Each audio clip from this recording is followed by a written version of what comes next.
如果你站在广州市区，珠江以南的那一大片地方，就是老广们所说的河南。17世纪，古代的老广还在书里面写到过，说河南有33个村。不过那时候的河南主要指海珠岛的北部区域，尤其是西北部。那比河南更南的地方叫做立教。立教村非常了不起，它比河南的历史更悠久。广州有俗语，未有河南，先有立教。或许当周围的村落还在创业阶段，立教村就已经颇具规模，成为了连接南北的节点。立教村曾经的辉煌，可以根据村子里面的传说来感受到。据说村里面某个宗族有一位很有名的先祖，他往河里面释放了一只木鹅，凡木鹅飘过的地方，都归入宗族田产，代表神异的恩赐。最终，这只木鹅一直往南边飘到了珠江的入海口。这就是立教村木鹅受土的故事。可以推断，立教曾经很富足，而且很强盛。立教周围，如西教、持教、后教、下教、芒教、上教、沙溪、大沙，以前都是立教村的沙田。这些地区早期可能很像湿地，布满滩涂淤泥，经历几百年的农耕，围垦成路，变成如今的地貌。那这么一大片地方，由谁来开垦呢？只靠立教村显然人手不足，更多的开垦者是立教村之外的租户和佃户，其中有些人来自其他村，有些人原本是水上居民，他们先在水边搭建简易居所，渐渐地成为定居点。数百年间，这些定居点命运各异，有一些定居点生长出了宗族结构，或者以其他形式变成了自然村，和立教平起平坐。也有些村继续和立教村延续渊源。今天这期视频，我们会探索西教、持教、芒教、大沙，看看300-400年前立教的卫星村如今变成了什么样。现在我们来到了西教村的入口。西教村占地面积有25万平，好几条大路都能进到村子。这个牌坊叫做进贤坊，这条路叫做进贤大街。为什么命名为进贤呢？一会儿到了村子深处就能找到答案。这条街很宽敞，右手边整整齐齐停了一排汽车，左手边是一片很密集、很整齐的社区，从天空上看，很像一块巧克力。大街的尽头是西教村的地标沙县大酒店，省港地区酒店餐饮业2大天王品牌之一。另一个据说是丽晶宾馆，铺面估计不到500平，门户大开。如果想让自己创业的野心显得更接地气，那就得让外面的烟火气进到酒店。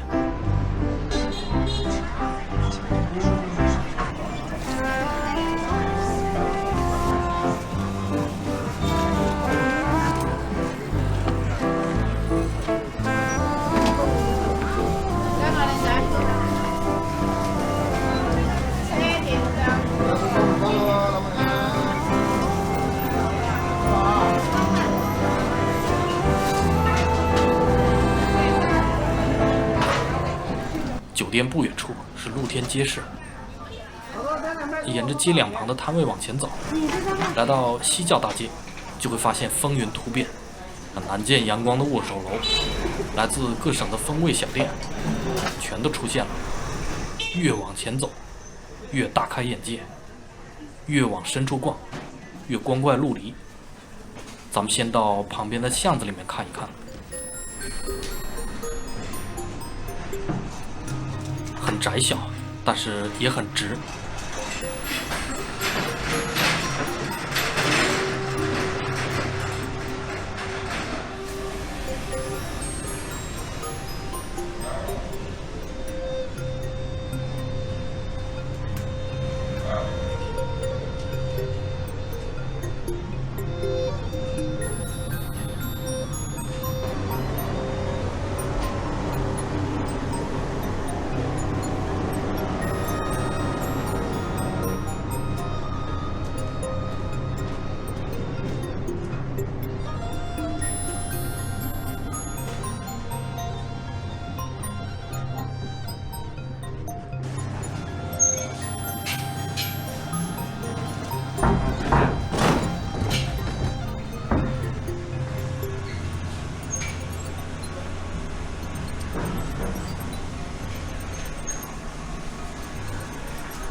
从小巷中穿梭，就能听到一些特别有意思的声音。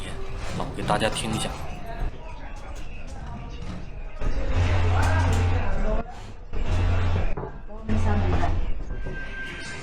这就是制衣村特有的声音。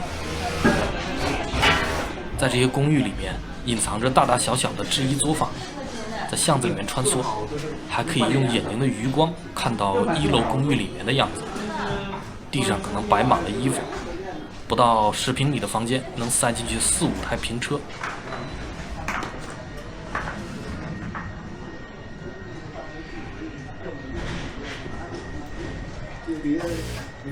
平车是一种通用型缝纫机，它几乎是万能的，大部分的服装工艺都可以靠它搞定。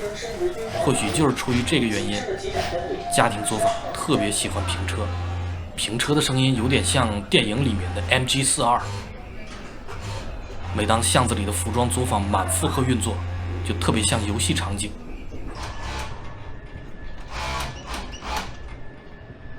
请注意，你已进入监控区域。家庭作坊几乎遍布西教村的公寓楼，生意好像还不错。街上没有聚集没活干的人，大家都在忙。在西教大街南侧，还集中了许多钉珠厂。之前在上冲村的视频里面提到过钉珠厂，那衣服上出现了珍珠、亮片、钻石这些配饰，以及各种各样塑料元件组合拼接成的花纹图案，那就需要这种工厂参与进来。西教村大多是手工钉珠厂，那早都已经有自动钉珠机了，但是手工钉珠并没有被淘汰，可能是因为手工厂可以承接小单。另外还有一点非常关键，就是一些比较复杂的花纹要用到奇形怪状的飞镖原料，那机器设备就搞不定嘛。那手工钉珠反而就有了优势，能在以效率著称的现代社会生存下来。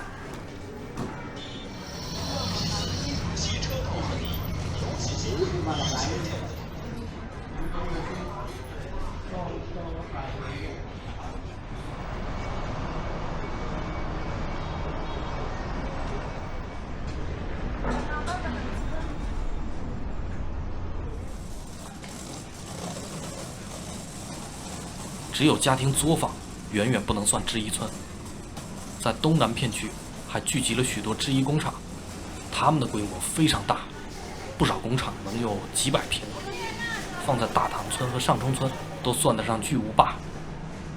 这里以前是菜市场，现在都变成工厂了，非常大，有2、3千平米。这里是菜市场隔壁的另一个制衣工业区。别看这些小厂看似破破烂烂，其实井井有条，而且非常有拼搏精神。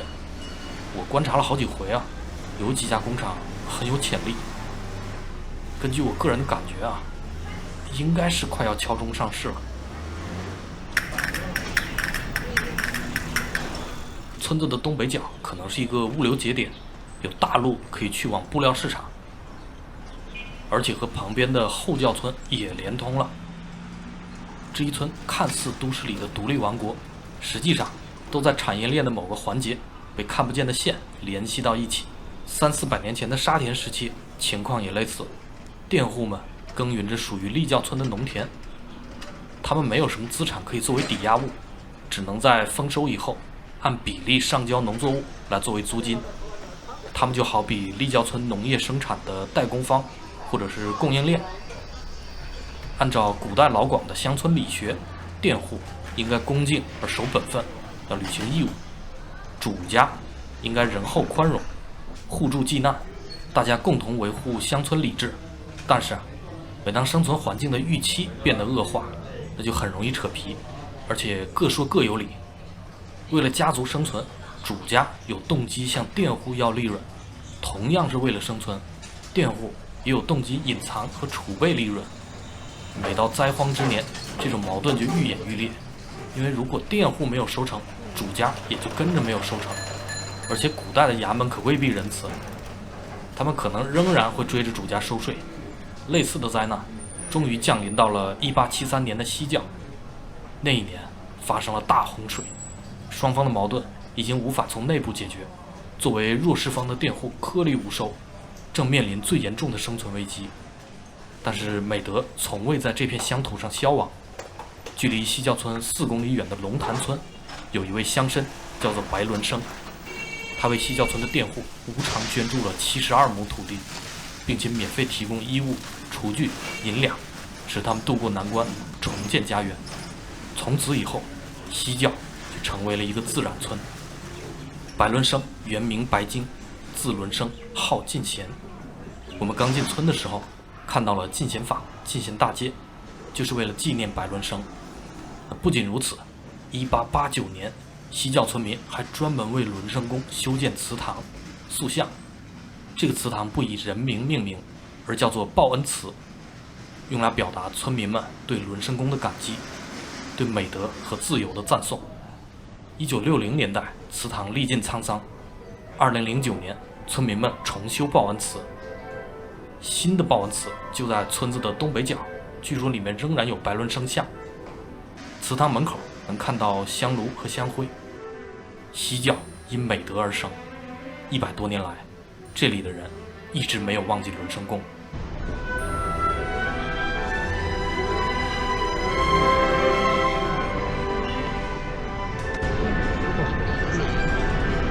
他就到那个圆圈，你看那个下面那个是400，上面的还有200米，398块门票，就在那个位置，398。有口吗？啊，有口吗？没口。啊，有没有？没口。下来，连边边上面旗子都没勾出来的。河冲、石桥、小蛮腰，这和海珠区的大塘村、上中村的景色非常像。桥对面是另一个村，叫做池教。池教复刻了上中和大塘的地标，但它可比大塘和上中村破碎多了。首先，对面这个池教半岛有2个村，刚过桥是池教，再往北边是西路。其次，池教村自己的右半截又被马路给截断了，于是就有了3块地。咱们先从北边的西路开始逛。从街边的门店就能看出来，西路也是个服装村，有武汉特色的面馆，有重庆面馆，有赣南特色的小炒店，还有很多服装作坊，气氛上有点冷清和落寞。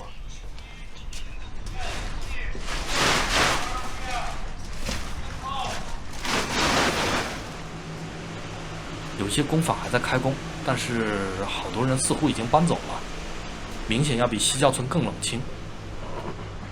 我在西路村碰到了一位在这里卖了20几年水果的老哥，根据他提供的信息，在2021年以前，这里的服装行业还很红火，每天都会堵车，堵得有多夸张呢？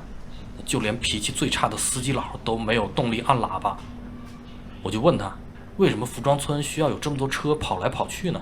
他说这就像联通电路一样，中大布料市场、沙河市场就是零线和火线，跟他们连通起来才算通了电，那服装村才能运作起来。所以就专门有人跑物流，一辆面包车跑一趟货收费60块，每天不停地来回跑，抛去油费，一天能赚几百块。现在人少了，生意难做。他说村里面有一些服装佬眼看生意不行，于是灵机一动，下了南洋，跑去越南找门路了。村子的现状确实比较冷清，人少，空房间多。西路和池教的位置比西教差一些，不靠近地铁站。如果说西教还有一些房东或者二房东想翻新公寓，把村子改造成白领村，那西路就专为服装而生。村里面的建筑都是千禧年城中村的风格，有一些顶楼的改造，或许就是服装行业的二房东因地制宜的建筑设计作品。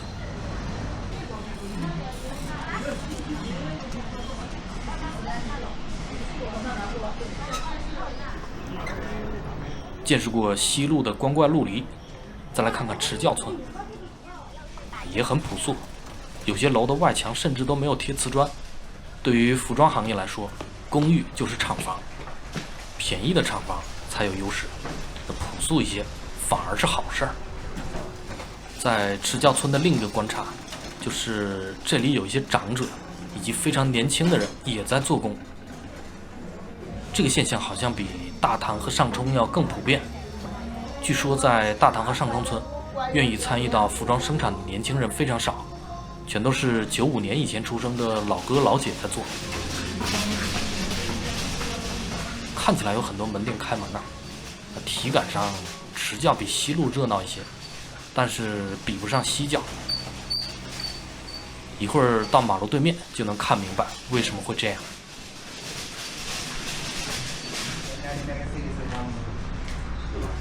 走到这里就快出村了，这里有2个名场面，其中第2个名场面千万不能错过。那这第1个名场面，池窖版的大树餐厅。难道在大树底下开饭馆是服装村的标配吗？我在上冲村也见到了这样的饭馆。注意啊，马上要看到第2个名场面了。那第2个名场面，从马路底下过马路。如果有朋友看过上冲村的那期视频，对这一幕应该不陌生。咱们现在头顶上这条马路又是广州大道，和穿越上冲村的是同一条马路。不过没关系，马路不是天堑，完全可以暗度陈仓。这里仍然是池窖村，但是已经没有人了。这片区域正在做城市更新，可能也是出于这个原因，村里面服装行业的人都跑去其他村开机了。我大概在半年前来过池窖，刚才马路底下那个桥洞把2个区域给连接起来了嘛，就非常热闹。从桥洞钻出来，还真有那么一点豁然开朗的感觉。村子的更新计划是从北边开始的，以前那里有一个很大的携程，具体是什么样我就不知道了。我来逛的时候，携程已经快拆完了，据说搬去了别的地方。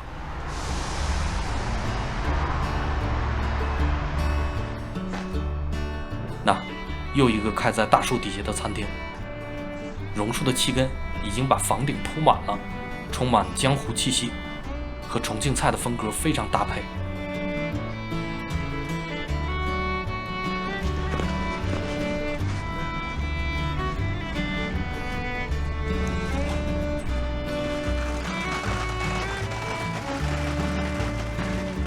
据说在100多年前的光绪年间，水上居民建立了池窖村。因为水塘长有乌礁，最初叫做乌礁村，后来水塘淤塞成池沼，就改叫池窖。现在的池窖村既看不到池沼，也看不到水上居民的痕迹。咱们下一站去芒窖村逛一逛，那里和海珠湿地接壤，保留了一些原始风貌。那前面就是芒窖村，没有牌坊，道路也比较原生态，就像去了乡下的村子。村子非常小，走2步就能逛完。我所在的这条路有250米，是村里最长的一条路。现在隐隐约约可以看到路的尽头，人少路宽，让芒窖村显得很空旷。在芒窖村可以看到广州塔，直线距离只有5公里。村子周围全都是农田，在1.8公里之外还有一个地铁站。这么看，芒窖村其实也不算特别偏远。真的很难想象，在都市里面居然有这么一片田园牧歌之地。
拍一下那个视频。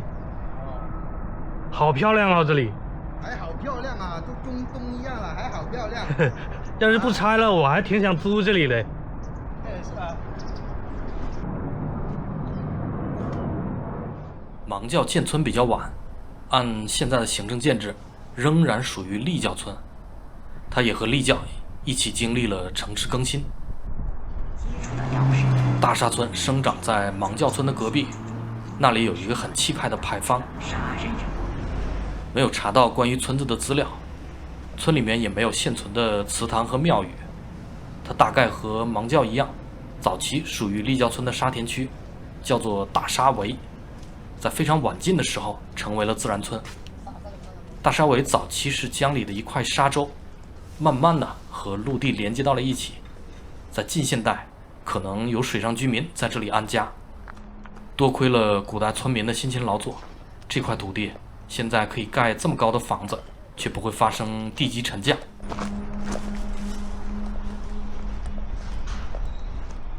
整个立教都在做城市更新，如果去到立教村本村，那里的景象其实和大沙也差不多。大沙、芒教、新余村现在仍然从属于立教，4个村子全部加起来比二沙岛还要大。想要更新这么大一块地，是个不小的工程。